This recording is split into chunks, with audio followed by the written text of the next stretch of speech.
દાહોદમાંથી સમાચાર મળી આવ્યા છે। જાલોદ વિધાનસભા વિસ્તારમાં મતદાર યાદી સુધારણા પ્રક્રિયા દરમિયાન ગંભીર આક્ષેપો સામે આવ્યા છે।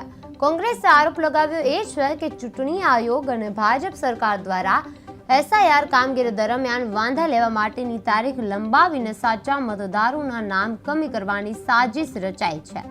કોંગ્રેસના જણાવ્યા અનુસાર માત્ર 4 વ્યક્તિઓ દ્વારા આધાર પુરાવા વિના 2832 મતદારોના નામ કાઢવા ફોર્મ નંબર 7 ભરાયા છે અને આ મુદ્દે દોષિતો સામે કાયદેસરની કાર્યવાહી કરવાની માંગ સાથે ગુરુ ગોવિંદ લીમડી અને જાલોદ તાલુકા કોંગ્રેસ સમિતિએ પ્રાંત અધિકારીને આવેદનપત્ર આપ્યું છે।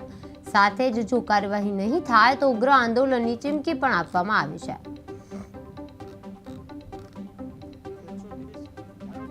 अंदर आवेल गुरु गोविंद लीमड़ी અને જાલોદ તાલુકાની અંદર કુલ 2,95,000 મતદારો માંથી આ એસઆઈઆર કામગીરી અંતર્ગત ગેરહાજર મૃતક અને કાયમી સ્થળાંતર દર્શાવી 32,038 મતદારો રદ કરી દેવામાં આવેલ હતા।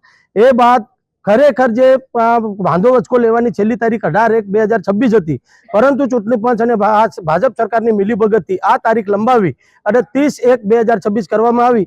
એ સમયગાળાની અંદર આ ભાજપની મિલીભગતથી એમના માણસો દ્વારા અમારા જાલોદ વિધાનસભાની અંદર 4 વ્યક્તિ શૈલેષભાઈ ડામોર, બળવંતભાઈ નીનામા, બિપિનભાઈ કિશોરી અને આજે અમે જાલોદ તાલુકા કોંગ્રેસ સમિતિ વતી અને ગુરુ ગોવિંદ લીમડી તાલુકા કોંગ્રેસ સમિતિ વતી પ્રાંત સાહેબને આવેદનપત્ર આપવા આવ્યા હતા કે એસઆઈઆર કાર્યક્રમની અંદર જે મતદારોના ખોટી રીતે નામ કમી કરવાની કોશિશ કરવામાં આવી રહી છે।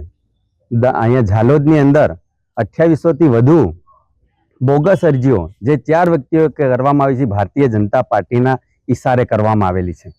વોટનો હક અમને બાબા સાહેબ આંબેડકરે આપ્યો અને 18 વર્ષની ઉંમરે સ્વર્ગીય રાજીવ ગાંધીજી આપ્યો। આ ગરીબોના વોટનો હક છીનવીને ભાજપ સરકાર શું કરવા માંગે છે? વોટનો હક અમને નહીં મળશે તો અમારું એક તો અહીંનો રહેવાસી અમે કહેવાઈએ નહીં, એની સાથે કે મતદાર યાદીની અંદર અમે વોટથી વંચિત રહીશું। અને ત્રીજું કે સરકારી કોઈ પણ કાર્યક્રમ હોય, કોઈ પણ એની અંદર નોકરીની જરૂરિયાત હોય કે અન્ય કોઈ કામ હોય તો એની અંદર ચૂંટણી કાર્ડ વગર અમે શું કરશું? એટલે અમારો વોટનો હક છીનવવાની આ ભારતીય જનતા પાર્ટીની સરકાર કરી રહી છે।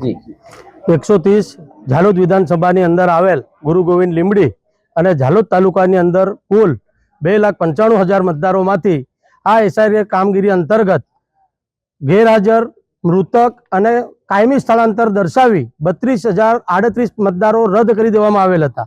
એ બાદ ખરેખર જે વાંધો વચકો લેવાની છેલ્લી તારીખ 18/1/2026 હતી, પરંતુ ચૂંટણી પંચ અને ભાજપ સરકારની મિલીભગતથી આ તારીખ લંબાવી અને 30/1/2026 કરવામાં આવી। એ સમયગાળાની અંદર આ ભાજપની મિલીભગતથી એમના માણસો દ્વારા અમારા જાલોદ વિધાનસભાની અંદર 4 વ્યક્તિ શૈલેષભાઈ ડામોર, બળવંતભાઈ નીનામા, બિપિનભાઈ કિશોરી અને આજે અમે જાલોદ